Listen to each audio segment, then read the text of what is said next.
now let him come in my home. So he told Angira, no problem, please bless me. Actually, Angira wanted to give the knowledge of self-realization to Chitraketu immediately. But Chitraketu was not ready for it because he was hankering for the child so much. So Angira thought this is not the right time. So he blessed him. Okay, you will have a child. His name will be Harsha Shoka. Harsha and Shoka. He will give you happiness as well as he will give you sorrow, misery. So in that way, he blessed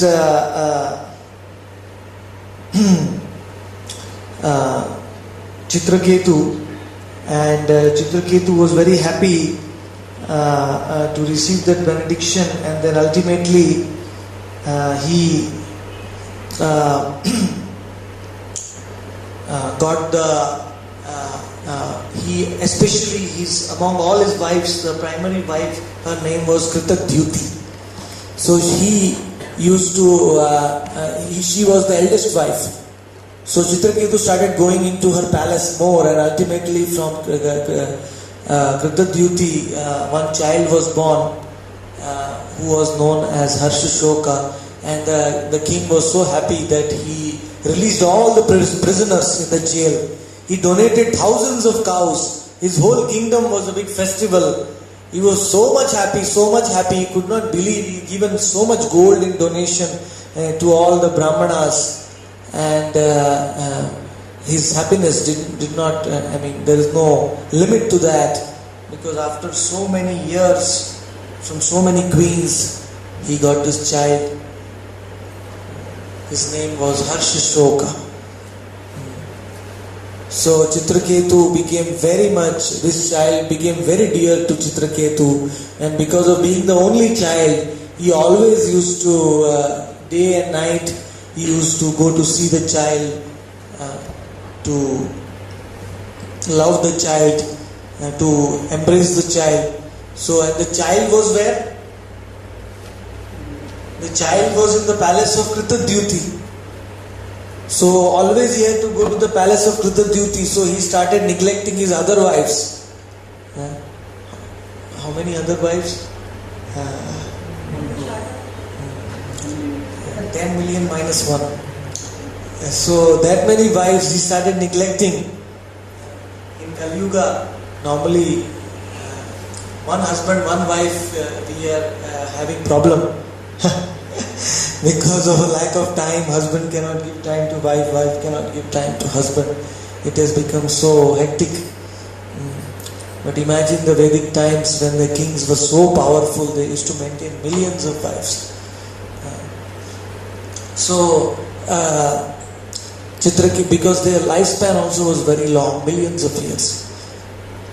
So these wives became very sad. They thought, now our husband does not have the same love which he had for us previously. And why is this? They had a big meeting, secret meeting inside the palaces. And this is all because of Harshashoka and Kritadyuti, because of them. So they said the only way we can get back the favor of our husband is what? We will kill him. We will kill Harshashoka. Then he will show us equal favor to Kritadyuti. So all the queens made a plan, and they went early morning into the palace of Kritadyuti, and in the spoon they took some poison, very, very bitter poison, and they fed a poison to Harshashoka, and they silently slipped away. And after they slipped away, the mother Kritadyuti, she came and she was trying to wake up the child. Get up. And this time the child was not getting up only. He has gone to sleep for a very long time. He has become dead. So Kritadyuti, ultimately when she started feeling that something has happened, she became so distressed. She fell on the ground. She fainted. All her hairs got scattered. All ornaments that fell on the ground. And loud wailing, crying was going on in the whole palace. And Kritadyuti understood that this child has left her, and then hearing this commotion, this loud crying, the king also rushed immediately, and immediately when the nurse informed him, he was stammering, stumbling, and his walk, he could not walk properly. He was his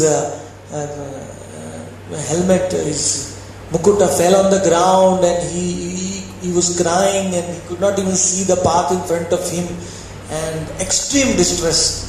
And then he came there and he saw that the child had died, and he also fell to the ground unconscious. Everyone started crying. Even the queens who had poisoned, they also made a drama. They also started, crying in the palace. So everyone was crying, and then ultimately Chitraketu was feeling so much distress. Shoka. This child has caused him so much distress that he did not know what to do, either to live or commit suicide. So ultimately, in that state, this time Angira Rishi again came. But this time he did not come alone. How did he come? He came with his dear friend. What is his name? Narada Muni. Because this time he knew Chitraketu is in the right situation for getting transcendental knowledge, because he is now suffering with pain. When one is enjoying and one has all the opulences in the world, one has no time to hear about God. That's the richest man in Bangalore. Has he come here for Bhagavad Saptah? He's not come. Because he has so much material opulence that he has no time or interest to hear. Hear about Krishna. So sometimes this opulence, Queen Kunti also says the same thing. Janma Aishwarya Shruti Shribir Etamana Madhapaman. It is like mother, intoxication. One becomes so intoxicated that one feels protected, one feels enjoyable, and so one has no time because one doesn't experience suffering. So when Chitraketu experienced this great suffering, then automatically he became very, very conducive to find some solution to suffering. Like you see, when there are wars and when there are calamities, people turn to God very much. They pray to God. So if we don't pray to God in our happiness, then God will have to bring sorrow in our life to make us remind Him. So who will remember God in happiness? Everyone.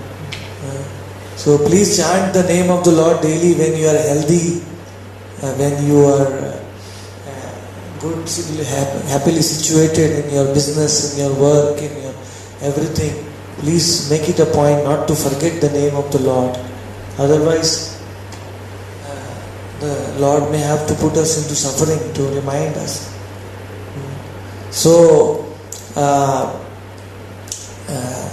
Chitraketu did not remember the Lord. That is why he had to lose. So, ultimately, Narada, Chitraketu offered obeisances to both Narada and Angira. He said, "My dear great sages, you have come here at the right time. Please save us from this intense sorrow which we are facing. Please give us some instruction. Please give us some transcendental instruction regarding the message of the Lord." And Narada told Chitraketu, "See, I will not give instruction. I will tell this child only to give you the instruction." So the child was dead, but by his mystic power, Narada called that Atma back inside the body. Narada told the soul, "Come back, come back." And Narada said, "Why have you left this body prematurely? You can become the son of this king, and you can become young, and then you can become the ruler of the world. Why did you go so prematurely? Please come back." He called the soul back, And by Narada's potency, the soul came in front of, actually everyone saw the soul. Everyone had to close the eye. The soul was so effulgent. Even the soul is 1/10,000 the tip of the hair. The soul is very, very, very small. We are very small. But the soul is such a powerful spiritual spark. Satchidananda Vigraha. It is a part of Krishna. So it is very, very powerful. So when the soul was coming, everybody saw, they had to close their eyes. The scientists are not able to see the soul in the microscope or in the telescope. Why?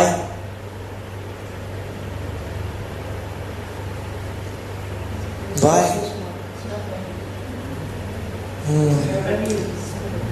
Yes. They can make a heavenly microscope. Because the soul and God we can see only by the mercy of someone who has seen.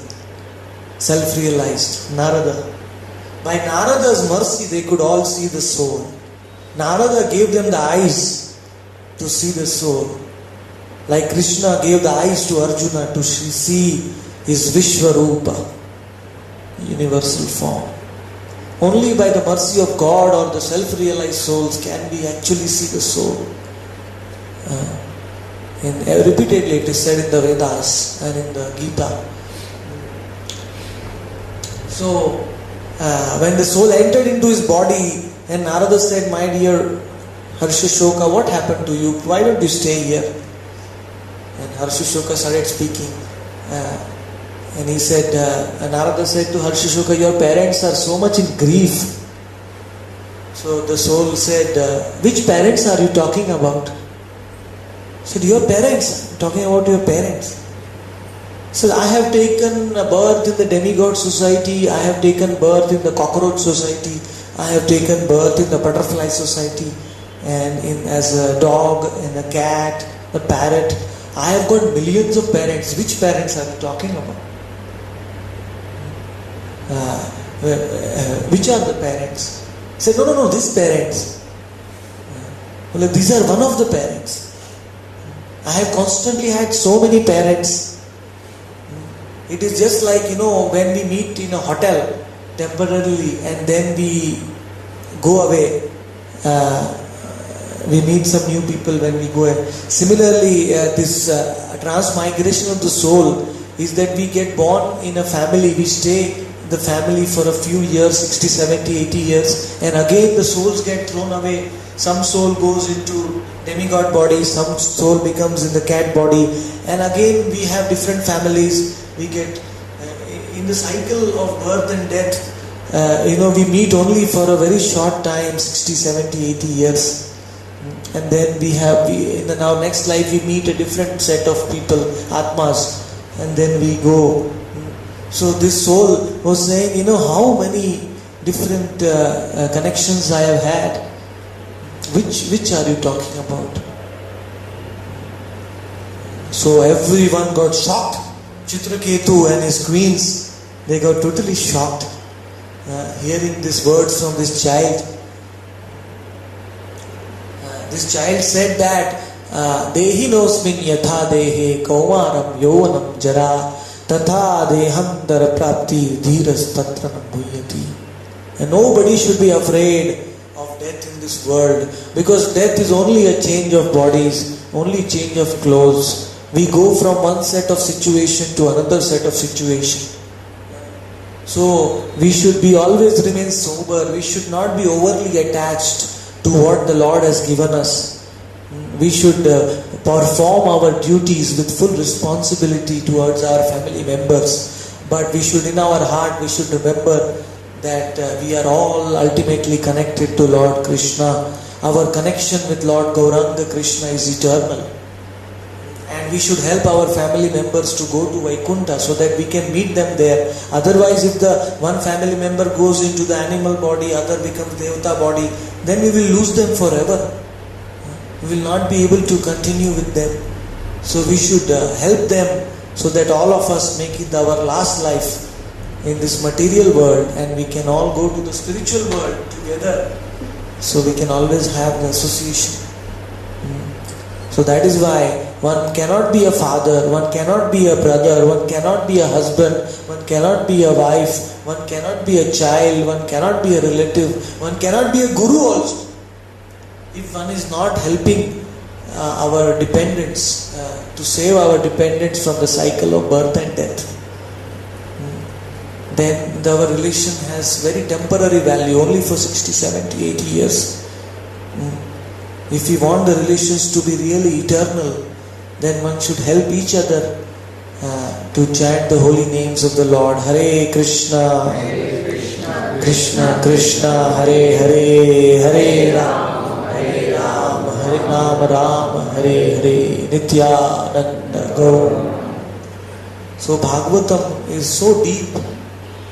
It instructs us about the deep meaning of human life through these beautiful, true events which have happened in the past. And there are a lot of things which the child said. The child said that I have changed dress many times. I have got many bodies. So please don't stop me in this body. Every body I take, it is fixed how much time I am going to remain in that body. As per my past karma, it is fixed. What is fixed? Lifespan. How is it fixed? Number of years? Number of our breaths. How many breaths we are going to take in this life is fixed. Number of years are not fixed. That is not Vedic calculation. The calculation is the number of breaths. So if you breathe slowly, you will live for more time. I am telling you secret how to increase longevity. People want to live long, but they don't know how to live long. One should breathe slowly.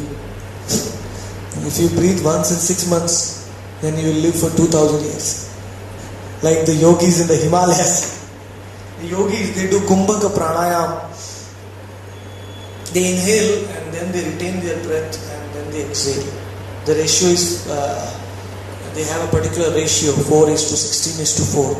And then they maintain that ratio, and then when they retain their breath, then they are able to increase their lifespan. But what is the use of increasing their lifespan? Even there are trees in the California forest which are 3000 years old. You know, oak trees. There is a road below that trees. You know, what are those called? Redwood trees. Bilraji has been in America. So have you seen them? No. Yes. Yeah. So they are living for thousands of years. What is their value? But so we just don't simply want to live more. We want to have a quality life. Lord Chaitanya Mahaprabhu, Lord Krishna himself, he came in Kali Yuga. He stayed only for 48 years. But in his 48 years, he gave the whole universe pure love. Prema Nama Sankirtan. He gave everybody. So that is the quality of life. So number of breaths. Nowadays people do jogging exercise in Bangalore. People do. They go out in the morning to run, so that they keep physically fit.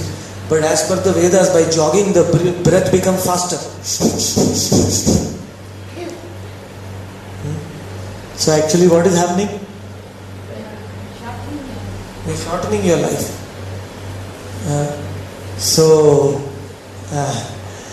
They don't know that. But anyway, our goal of devotees is not actually to shorten or lengthen our life. It's first of all increase the quality of our life. And we always depend on Krishna, Lord Gauranga Krishna, whatever, how many years, how many breaths He gives us, we are happy with that. We are content due to the Lord's desire. So, Chitraketu, the son, he gave this kind of instructions and he left the body again, and the body again became dead. And now hearing this kind of instructions, everybody became relieved from all kinds of ignorance, pain, suffering. And Chitraketu and his wife, they all they buried the child, they did the final rites and they came home. And Chitraketu, in one moment, he became a great self-realized devotee by the mercy of Narada. He became a very great soul by hearing his teachings. In fact, Narada gave him the process how to worship Lord Sankarshana, who has 4 hands, who is as pure like milk, like a conch. He is milky white, Lord Sankarshana. So Lord Sankarshana was worshipped by King Chitraketu, and he became such a great devotee that he had a direct audience of the Supreme Personality of God, and he saw the Lord face to face, which is the goal of our life also.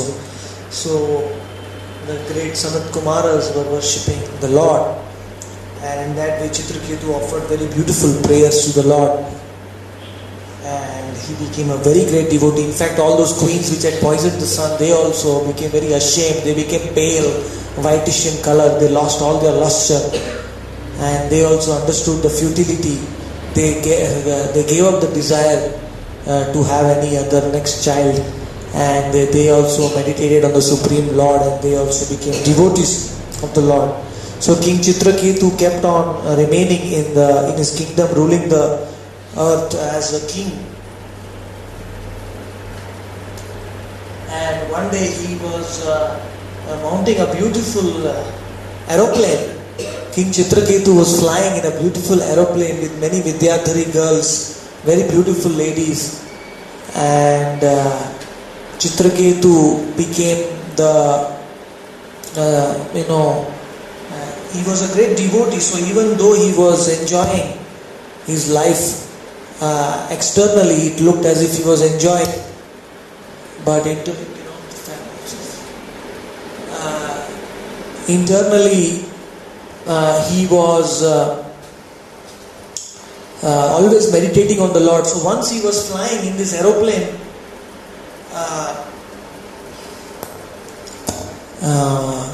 he was flying over the place where Shiva was sitting with Parvati on his lap, and he was instructing divine knowledge to all the great sages like Narada and Sanat Kumaras and everyone. And the most surprising thing was Parvati was sitting on his lap, and he was embracing Parvati actually. With one hand, he was embracing Parvati. So Chitraketu, when he was flying in the aeroplane, Chitraketu became very surprised to see this scene that Shiva is preaching to brahmacharis and sannyasis like Narada and all the rishis, and here he is embracing Parvati, and Parvati is sitting on his lap. So Chitraketu fully knew the divine glories of Lord Shiva and the greatness of Lord Shiva. Shiva is always transcendental to the modes of material nature, but Chitraketu was making fun of his friend because Shiva was his friend. Both were great devotees. So to make the fun of his friend, Chitraketu loudly started speaking, "Oh, what has happened to Lord Shiva, the great controller of this universe? He is instructing divine knowledge, and he to these great sages, and he should teach by his example how to act as per the divine, and he is acting in this extraordinary way." Actually, Chitraketu meant that Shiva is acting in such an extraordinary way that even though Parvati is on his lap, his senses are totally controlled, and he can instruct even Narada and Vyasa and everyone. So actually Chitraketu was indirectly glorifying Shiva. Sometimes we speak double language, double words. Externally it looks like an insult, but internally actually it is a glorification. Just like Advaita Acharya and Nityananda Prabhu used to have a fighting with each other always. Advaita Acharya would glorify Nityananda, but in a hidden way.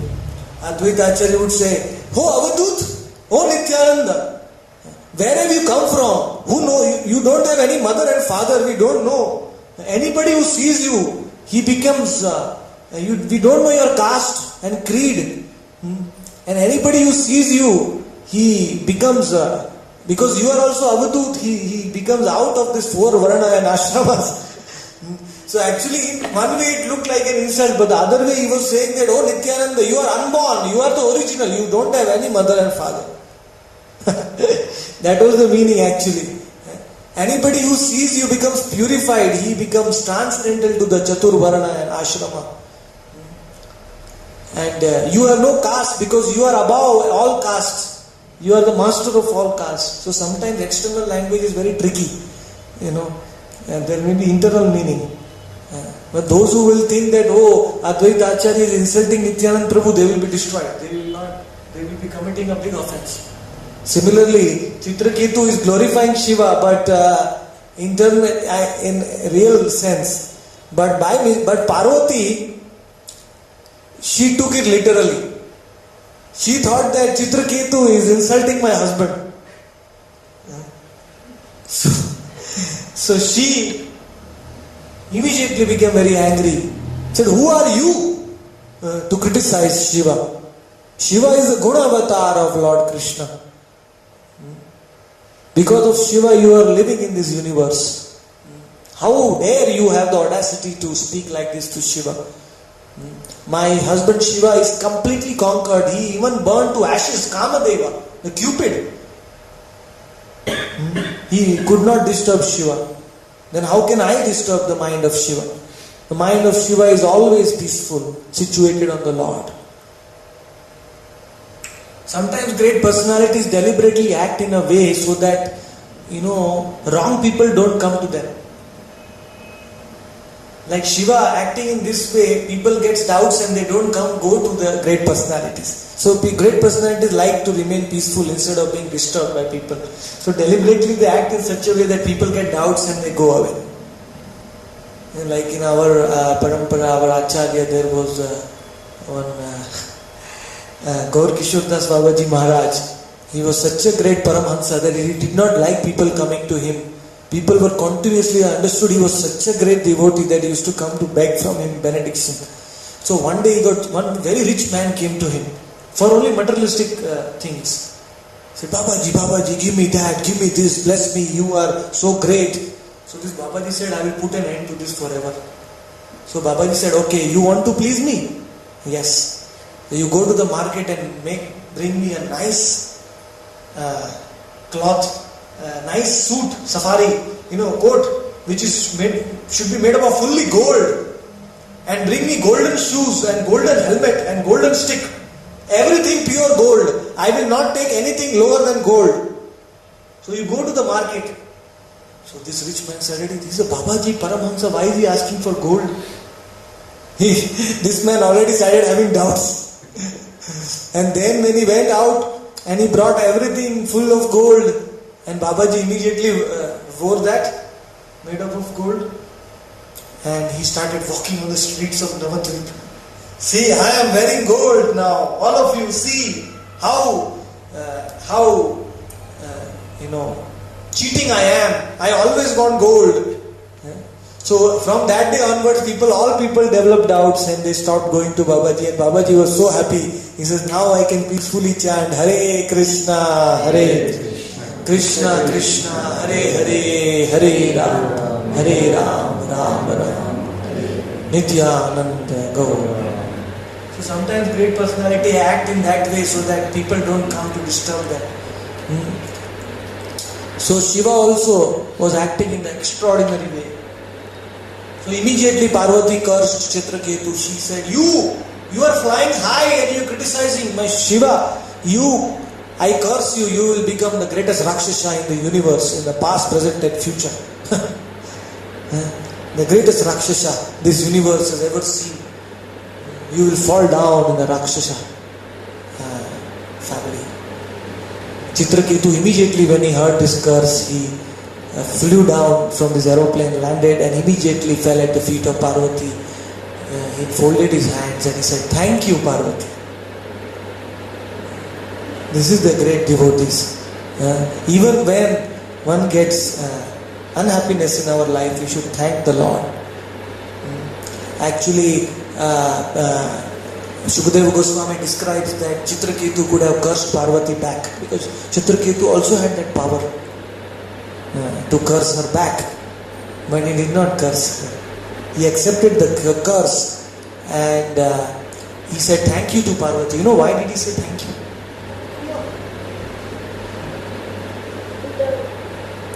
I don't know. So he said thank you because